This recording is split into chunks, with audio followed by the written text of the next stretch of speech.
Welcome back to another episode of the Bourbon Lens with your host, Jake and Scott. In this week's episode, we're talking about Memphis, Tennessee whiskey. That's right, Old Dominick. So sit back and buckle in to the latest episode of the Bourbon Lens. Chris, David, thank you for spending a little bit of time with us this Friday afternoon to talk about Old Dominick. We really appreciate you jumping on the podcast. Thank you for having us. Yeah, thank you for having us. You got David out of the heat. We're here in the AC. It's great. So thank you. Yeah. I mean, what's it like right now working out, in the humidity right next to the old mighty Mississippi right now and producing whiskey? It's getting more and more intense every day. We're coming up on the end of June. So we're in the peak distilling heat right now. Try to get a lot of any warehousing and non-operations work done before noon. It's good. It's highly advised this time of year. Oh, yeah. For sure. I mean, we complain about the humidity on the Ohio. I mean, the Mississippi's like 5 times the river the Ohio is. Pretty humid, yeah. They keep me in an office most of the time, but this is about as close as I can sit to David right now. Well, hey, at least you're working hard. You're getting the money's worth out of them, right? Yeah, trying to. It's a double-sided coin or a double-edged sword. Just because right now it's pretty hard to work in, but it's great for whiskey aging. So yeah, that humidity and that heat this time of year. Mm-hmm. Getting that sweat equity in, right? It's not just about the paycheck. It's about how much sweat. Literally. Well, we're excited to have you. I mean, we've talked about the brand and seen the brand for a long period of time. Scott's done a great job, making sure we're kind of up to date on everything. And as I mentioned to you all prior to the podcast, we recently had Alex on and up. So excited to really talk about the brand and the history of Old Dominick, which I'm pretty much, I would say, ignorant on this point. Like, I know where you're located and that you make Tennessee whiskey and Tennessee bourbon. So whichever one of the two of you all would like to take a crack at sharing a little bit more about the history of Old Dominick, go for it. Sure. Yeah. So my name's Chris Canale. The Old Dominick brand, actually where we are today, right above Cookie Canuck Restaurant on 2nd Street across from Peabody. This is D. Canale Company, and the D is Dominick Canale. And y'all still got us, right? Okay. So Dominick started D. Canale Company in 1866. And we've been in continuous operation ever since. I think he came over from Italy in 1859. Well, I know he did, and got into the wholesale liquor business right about across the street from where the distillery is today on Front Street. So he worked for his uncle for about 7 years, and then started off on his own. He had a push cart, went up and down Front Street, which at the time was called Front Row. And sold produce and sold fruits and nuts. He sold everything. Eventually, the marketing campaign was everything from avocados to zucchini squash. And in that period of time, also began wholesale distribution of beer, wine, spirits, and also created a label called Old Dominick, which got up and running and was a pretty good sized brand. It was all private label. At the time, as my uncle said, they'd take a train to Kentucky. They were buying 15, 20,000 barrels a year, and they would bring it back to Memphis and bottle it here under the Old Dominick name and several other names that we may resurrect in the future as well. But that's kind of the history of it. Prohibition shut it all down, and we stayed in the food business. And after Prohibition, we were in food and beer. Picked beer back up. We were an Anheuser-Busch distributor, so we sold Budweiser. We sold Pabst. We sold anything. Beer at the time wasn't pasteurized, so it had to stay cold. And because we were in the produce business, we had some of the biggest refrigerated warehouses in town. So that's how we got into the beer business, because all the breweries needed somebody with big refrigerated warehouses. But that's the business I grew up in. I started working there, I think, when I was 13, something like that in the summertime. I guess alcohol distribution, there was only a period of time during Prohibition when we weren't selling some kind of alcohol in Memphis, Tennessee. And we sold the beer company in 2010. And I guess about 2014 is when the idea came up to resurrect Old Dominick. Alex Castle, as you mentioned a minute ago, was our first employee. I think she probably started in 2015. Initially, we were going to do a private label, same kind of thing. But the more we studied it, more we realized that we had a really good opportunity with the history of the brand and with distribution connections that we had from the beer days. We knew every bar owner in Memphis, so many things just in our face. It would have been a crime to not do it, but we didn't know anything about making whiskey at all, at all. So that's when Alex came on board, and she did a beautiful job for us. We were sorry to see her go, but that's kind of the 30,000 foot view of the history of the company. Wow. I mean, could you imagine hauling 15,000, 20,000 barrels from Louisville down to Memphis? That would just be scary on the riverways. Oh yeah, for sure. Yeah, oh man, for sure. Where we are today is actually I don't know if y'all are familiar. The mayor at the time during really the start of Prohibition, his name was E.H. Crump. Boss Crump is what everybody called him.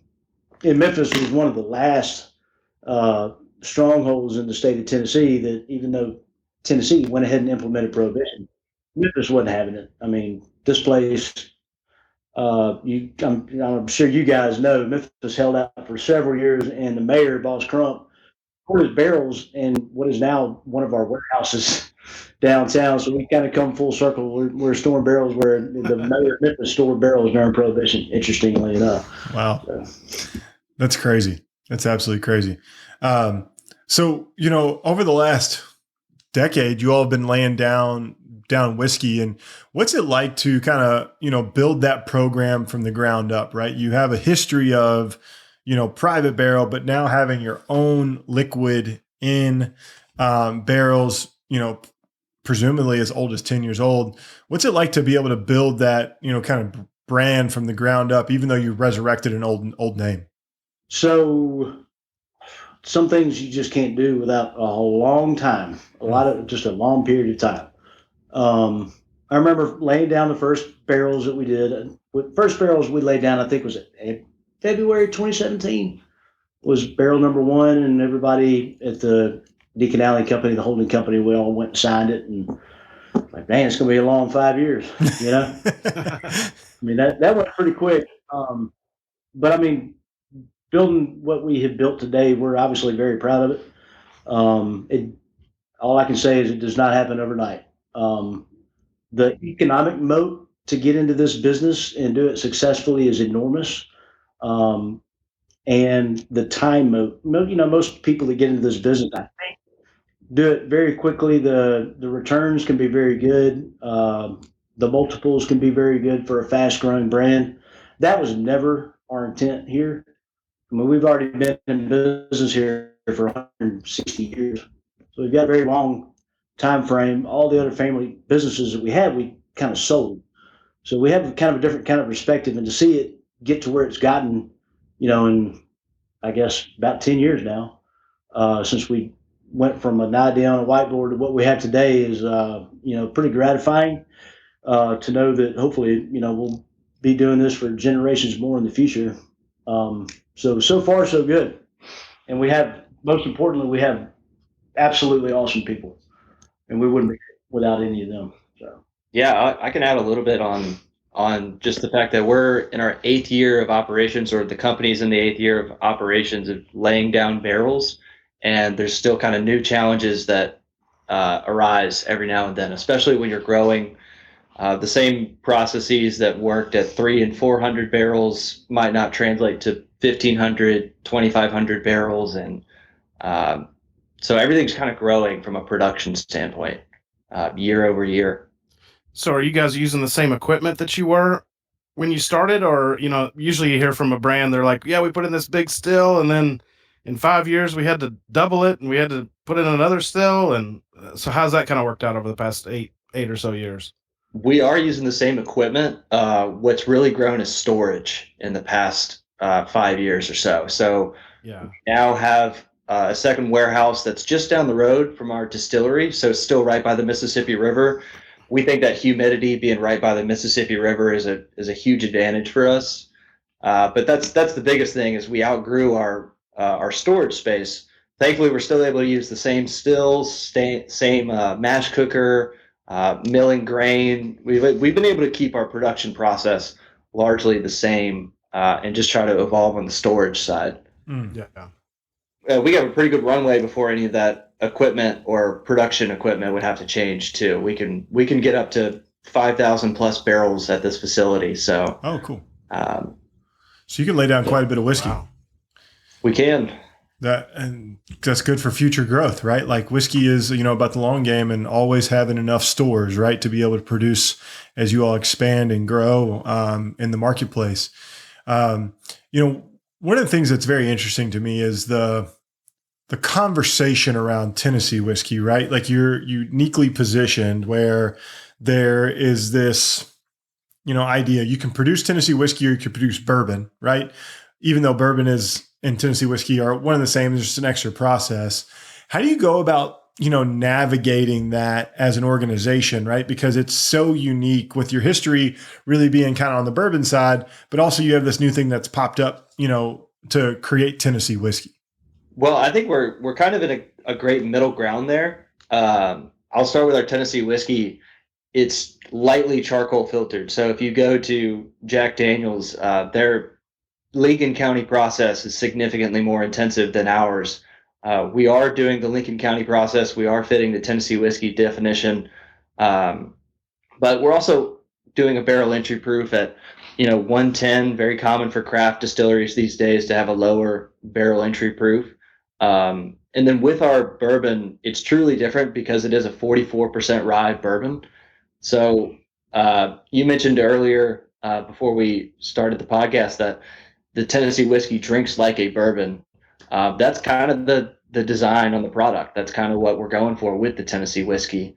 It's still very much a Tennessee whiskey, but a traditional bourbon drinker would love that too.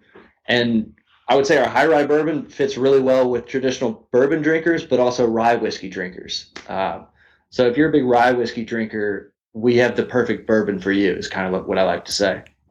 Yeah, I will say that it does have that rye whiskey minty note on the cask strength. That's really nice. That balances things out. Yeah, kind of what I found about. I know we've talked about this too. Like once I open these bottles and sample them out to Jake, they've kind of set on my main bar, and every time I reach for something that's just a little bit different than what I would normally grab, it's usually one of these. The one thing I noticed about the bonded Tennessee whiskey is it actually drinks a lot higher proof than the 100 proof.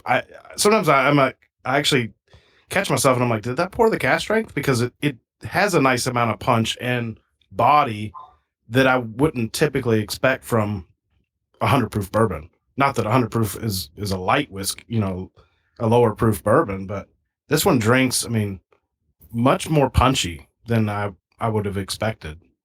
I would say maybe it's just the side-by-side. Our cask strength for 120, I think the batch you have is 124 proof. Yep. And I think those drink very smooth or very easy sipping for a 65 or 60+% alcohol.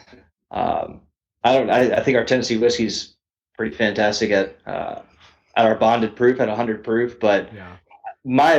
I totally agree with that statement. I just find myself always on the cask strength side, saying like, how is this 124 proof? Well, it's got like a nice fruitiness to it too, and maybe it's that rye characteristic that it's like that mintiness, but it's not like grassy. But it's got the nice like orange peel notes that I typically look for, like in a rye whiskey that I would want to put in a cocktail or whatever characteristic. But this one just poured neat. It's got a nice amount of fruit to it. So I kind of forget that the mash bill it's almost like 50-50 corn and rye. If you really look at it. So yeah, the Tennessee whiskey. I remember comment that you mentioned that Tennessee whiskey had a lot of body, and that's what Alex Castle always said too. Is it's got so much body, and I think part of it, I'm sure, is the climate down here, but part of it too is that we barrel at 110. Mm-hmm. So we're not diluting a whole lot to get down to a bonded proof. Interestingly too, our proof goes up in the barrel here, which is something else that makes no sense to me. Maybe David can explain it. He's the mad scientist at the company, but that just always blew my mind. You said that barrel or the cask strength you have there, the bourbon is 120. 124.62. That went in the barrel at 110. Yeah. And had some all the way up in the high 140s. Yeah, we've had some recent 7 and some of these barrels that are turning 8.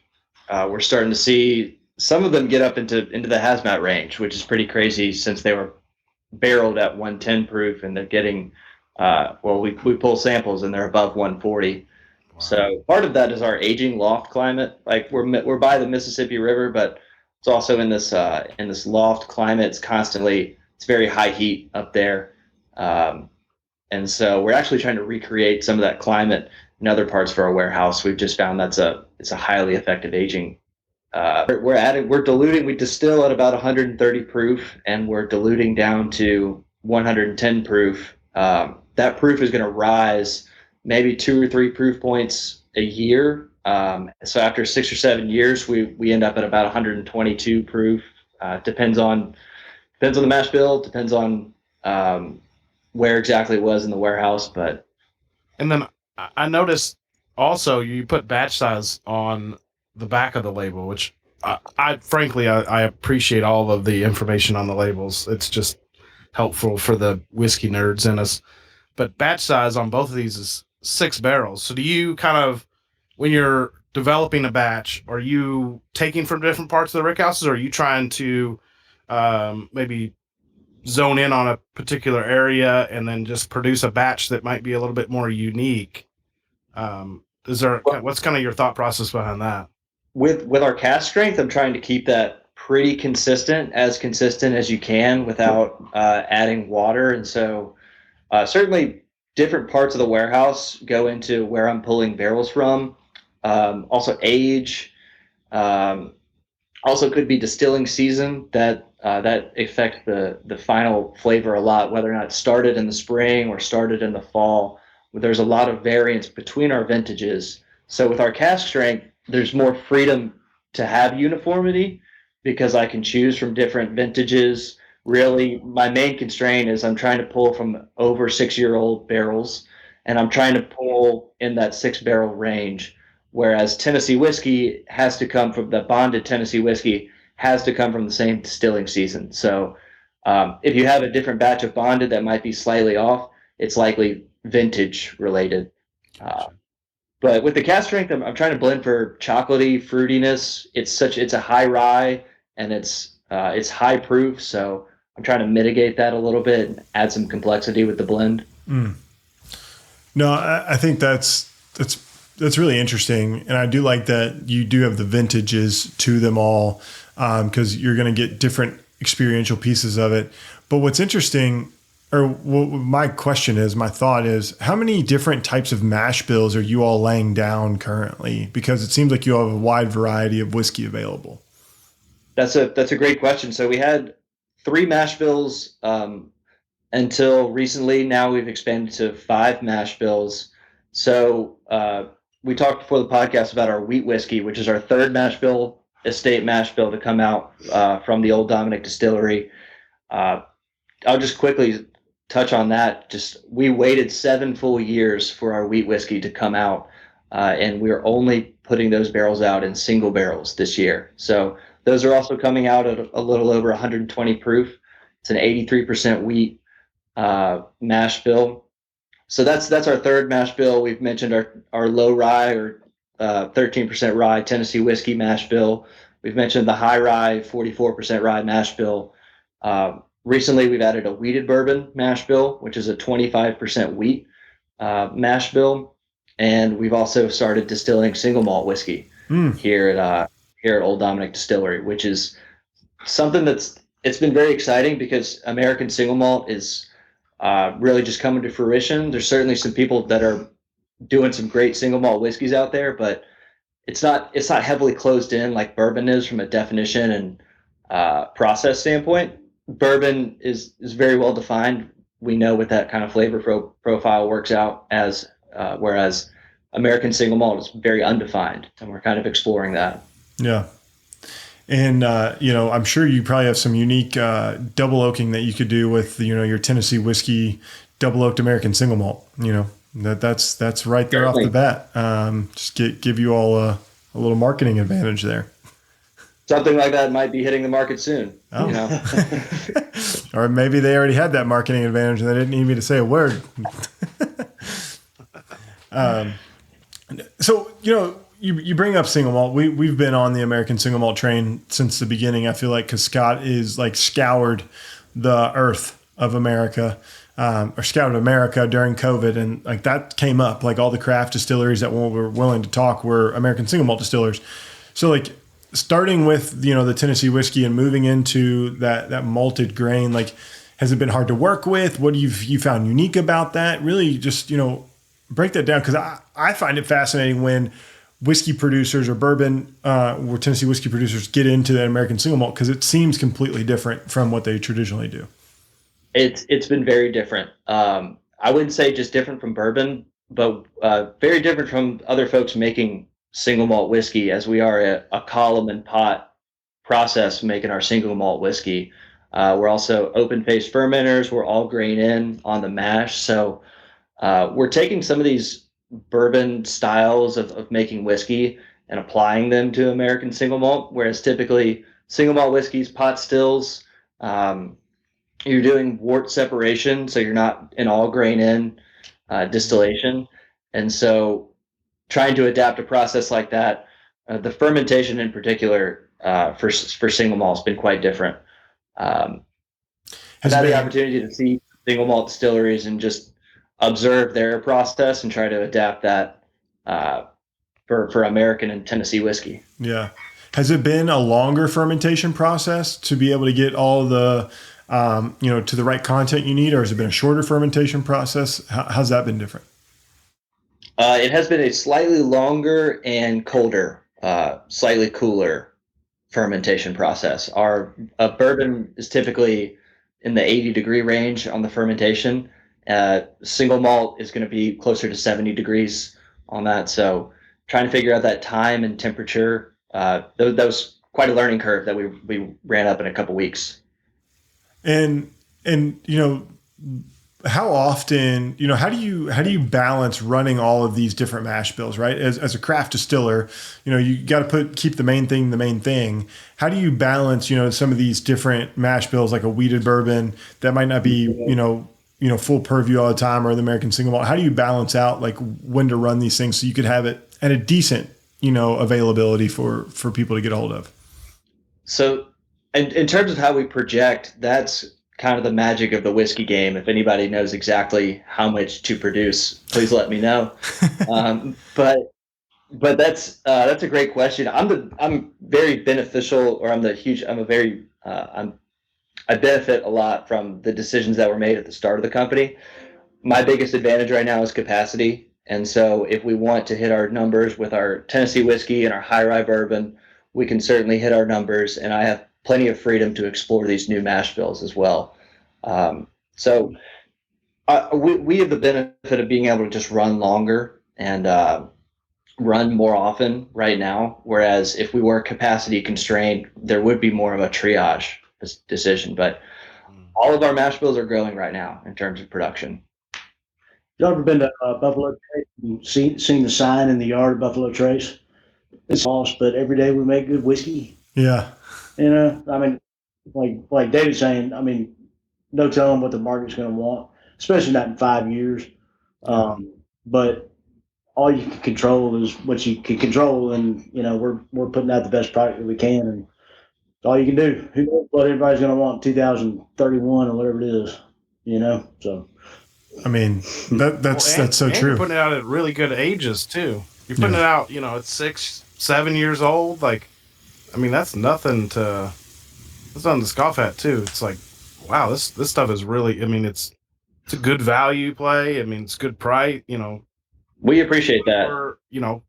For proof and for age. Like, I think that's something you guys got to really embrace, because, I mean, you're a younger distillery, but you're putting out whiskey that's near how old you are. And then I think that's very admirable. And we've held a lot back too. We're holding back 20-30% of every vintage. there's more to come. Definitely on the age statement side. You know, a lot of people say everything comes down to quality, but for us, it's truly is what we talk about. I mean, every week we're talking about what products we should put out, and we always come down to the fact that we're not going to just put something out for quick cash.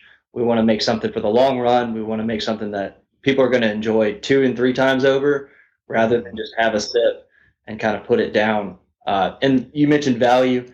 We are really committed to value, to making sure that we're not putting out whiskeys that are way overpriced and then kind of young and maybe not aged. So we're very fortunate to be able to make decisions basically entirely on quality. Yeah. Well, I think that's the thing, right? Like if you're in the, if your whiskeys are under $100, you're going to appeal to a lot of consumers, probably most consumers. And if you're under $75, you're appealing to pretty much the average whiskey drinker, right? That will go out and spend money. And then they start the comparison game. Well, this has an age statement, or this is this. And so when you can kind of stack up against any of the heritage brands, I like to say, from a price perspective and age perspective, then people are like, hey, why not give this a try? Because it stacks up and it could be on par from a price perspective, or you see something in there that you might like a little bit more, like a higher rye mash bill, and you're kind of on the fence, don't want to buy a rye or bourbon, you can just get, the high rye bourbon. So that's what I find interesting is, find your niche and run with it, right? So if your niche is quality with the ability to appeal to, the average whiskey drinker that's looking for something new, I mean, not everybody can do that. So that's it's good to have that flagship brand too that you kind of talked about. I mean, there was a point in time when we thought Tennessee was going to be it, because we're in Tennessee, and lots of reasons why we thought that would be the case. The bourbon sells better today than the Tennessee whiskey does, because I think we kind of, frankly, probably overestimated the Tennessee whiskey category. And let's face it, Tennessee whiskey category is Jack Daniels and a little bit of Georgia Biddle. But so we probably overestimated that a little bit. But I think that for somebody our size and our age, it's probably kind of dangerous right now to say that this is going to be what we're going to make. This is going to be our flagship product, when it's so hard to compete. Like, we mentioned earlier, the number of states that we're in is, we're not nationwide yet. And to be able to spend that kind of marketing dollars behind one flagship brand, or one, when you're competing with somebody that's worldwide, right now, we just had better success, like you said, focusing on quality. And, so far we've been fortunate that the market's kind of coming to us. So, and then the wheat whiskey single barrel, remind me on the price. Was that like $70? Is that I believe our MSRP is 60 to 65 on that. So you may see it for up to 70. But yeah, it's a 7-year-old wheat whiskey. It's a state produced single barrel. And, you asking about, we were talking about flagship. As of the past 2 months, we've only had a wheat whiskey out for 2 months. And I think we might be one of the premier wheat whiskey distilleries, just based on market reaction. I love the product, but I'm biased. But our initial reactions seem to be pretty great. And I would say American whiskey as a portfolio, I think we're really putting ourselves on the map. Just Tennessee, American bourbon, now American wheat whiskey, and we certainly have plans for more American whiskey. So I was going to ask Dave, tell him about the wheated bourbon mash bill. Apparently, we're a wheat distillery. We might be. We had some. Just goes back to like we've been here for 8 years, or the company's been here for 8 years. I've been here for about half that, and we're still finding new things with our wheated bourbon mash bill. We've seen some of our best yields. We've seen seems to be some of our best distillate that's ever come off the still, and that's been really exciting. Of course, that's kind of goes back to what Chris said about 2017. Like, you put something in a barrel, now we got to wait 5 years. But what came off the still it's very exciting already. No, that's pretty awesome. And one of the things I was interested in, is, Chris, given your all's family's background around like the produce part of that, How do you see the agricultural side of this play out? Like, how do you all work with the farms around you all to be able to have enough production of corn and rye and wheat? And what's that look like for you, given your all's family history in that space? I mean, frankly, today, what is surrounding us in Memphis, I mean, we're surrounded by agriculture everywhere. Eastern Arkansas, North Mississippi, West Tennessee is all, but it's all, a lot of it's commodity just driven. A lot of it's going straight over to the river and getting put on a barge and going to just worldwide. Yeah. And it's kind of shocking to me, or it was in the beginning. It's hard to find a grain broker around here that will deal on a local level. They're all going straight to these big brokers, these big grain dryers that are going to eventually end up on a barge. And they're not equipped today to do that. We've been, I mean, I guess, David, why don't you kind of tell them where we are today as far as grain sourcing? Because obviously, the specs are different from what we want than what the farmers around here are used to providing. We're sourcing grain, our traditional bourbon grains like corn and rye. They could come from Tennessee, Kentucky, Indiana. We work with a number of corn suppliers, but they're typically in that region, west of Nashville. Sometimes coming from Louisville. Our barley's coming from the Midwest. Typically, barley tends to grow better in the western states. Yeah. One thing that's very unique about our distillery is originally our barrels were being sourced from Canale property, and so since then we've expanded to just West Tennessee oak.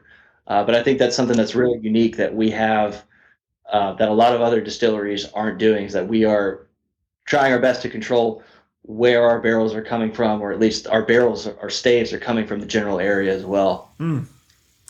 No, that's very cool. Like, control what you can control, right? Because bourbon is an agricultural product, right? Like, at the end of the day, with a little bit of science behind it. And I think that's the beauty of it, because it does make it the American spirit because of how agricultural based it is.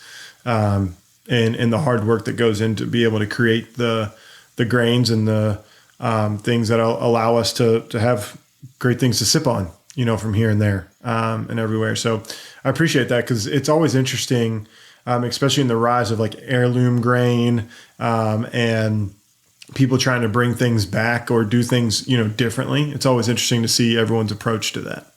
Yeah. We did get a crash course in on the barrel side of things, because we launched right in the barrel shortage. Well, we said launched. Initially, we started laying down barrels with MGP in 2014 because we needed a bourbon for the base for the Dominick Toddy.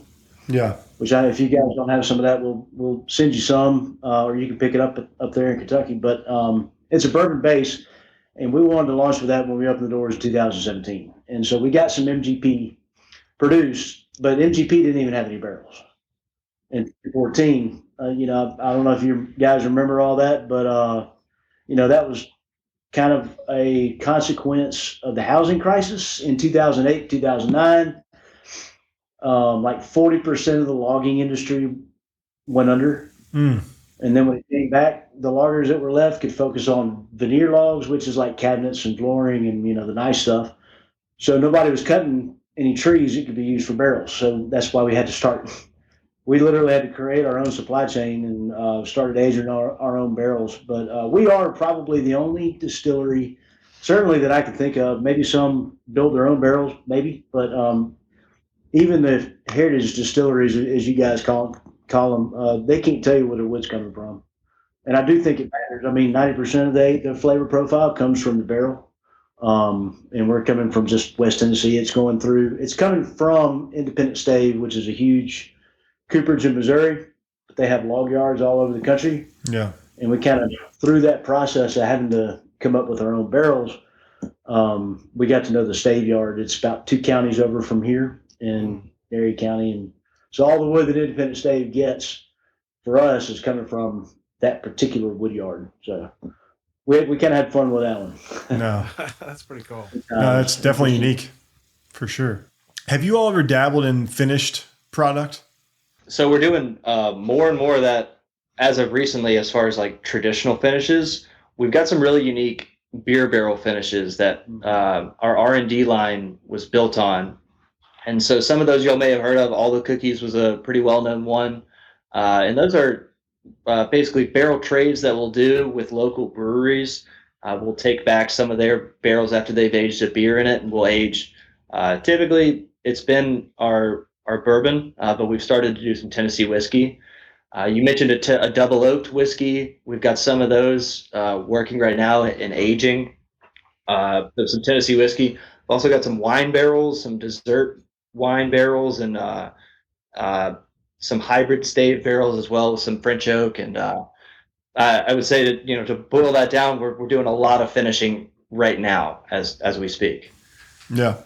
No, I think finishing's here to stay. And from my point of view, I think it's something that just to have a little bit, like 1% to 2%, I think will go a long way when it comes to, appealing to consumers and the things they want. Because some people, if you're dealing with port, for instance, they want that sweeter, flavor profile that port creates along with bourbon. And then you add that to a Tennessee whiskey, it's going to be like super complex and super fruity. So I think that's super, relevant to stay on, because the finishing world is, I think, here to stay and something really people appreciate. The thing that we're doing with finishing is our finishing products are actually older, so they are still in that 6 to 7 year range. It's not like we're finishing this 2-year whiskey and trying to get it out into the market. So yeah, we're still holding that quality up, and there are some finishes that maybe we held back a little bit because we didn't feel like we met our standards. Yeah. Well, again, if it's all about quality, right, you got to release the right things at the right time. Yeah, we appreciate you guys pinpointing exactly what's unique about us, and maybe that is quality. Hey, we've been trying to figure that out for like 8 years now. So that's why we're here. That's why we're here. Just 1 hour, a couple technical difficulties later, we got a marketing strategy. Old Dominick, quality whiskey. Actually, yeah, the corporate, well, I guess you could say our corporate motto is quality products, quality service by quality people. So there you go. There you go. Fits right into it.